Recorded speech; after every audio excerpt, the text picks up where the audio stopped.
I'm Josh Flagg. Give me $195 million and I'll give you the most important house in the United States. Come take a tour.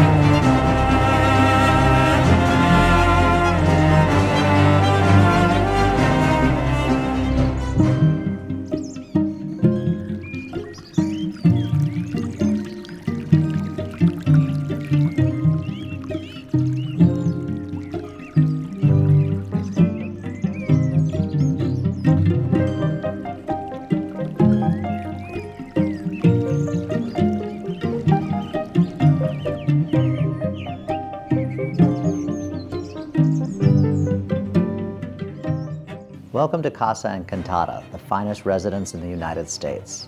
Historic, iconic, and timeless, the estate used to belong to Conrad Hilton himself. Perched on an all-usable 8.4-acre promontory overlooking the Bel AirCountry Club and built in 1937 by renowned architect James Dolena, it's one of the most important examples of Los Angeles architecture. Meticulously restored by Peter Marino in the Deco Hollywood style of original interior designer T.H. Robjohns Gibbons, every element has been thoughtfully reconsidered. The scale and proportions are both grand and refined.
Thank you for watching Estate Elegance. I'll see you next time.